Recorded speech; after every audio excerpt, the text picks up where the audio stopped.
পোহৰৰ উৎসৱ দীপাৱলীলৈ মাজত মাত্ৰ কেইটামান ঘণ্টা পোহৰৰ উৎসৱক আজৰিবলৈ সাজু ৰাজ্যবাসী ব্যতিক্ৰম নহয় গোলাঘাটৰ কাকডুঙা গাঁও গাঁওখনৰ কুমাৰসকল ব্যস্ত হৈ পৰিছে মাতৃৰ চাকি নিৰ্মাণত উপযুক্ত বজাৰৰ অভাৱত গাঁওখনৰ কুমাৰসকলে ঘৰতে মাতৃৰ চাকি নিৰ্মাণ কৰি অতি কম মূল্যতে বিক্ৰী কৰিছে গ্ৰাহকক বৰ্তমান এতিয়া আমাৰ কৰোনা পৰিৱেশত বজাৰখিনি ভাল হোৱা নাই আমি ধৰক আগৰ লক্ষী পূজাত যেনেকৈ মাল বিকোঁ এইবেলি এতিয়া লক্ষী পূজাত গৈ পেলাই আমি চালকে বিক্ৰী হৈছেও মানে নহৈছেও বৰ ৰাইজে নিবলৈ মন কৰা নাই এতিয়া ধৰক আমি বজাৰখন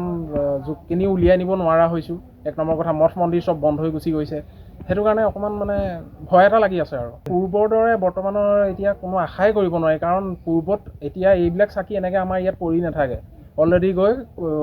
ঠিকাদাৰে হওক বা আমি নিজে লৈ গ'লেও আমি টাউনত ষ্টক কৰি থ'ব পাৰোঁ আনহাতে কৰোনা সৃষ্ট পৰিৱেশৰ বাবে ৰাইজৰ মাজতো পূৰ্বৰ দৰে নাই উৎসৱৰ উৎসাহ দীপাৱলীৰ সামগ্ৰী ক্ৰয় কৰিবলৈও পূৰ্বৰ দৰে নাই গ্ৰাহকৰ ভিৰ গোলাঘাটৰ পৰা ৰবুল শইকীয়াৰ ৰিপৰ্ট ঈশান নিউজ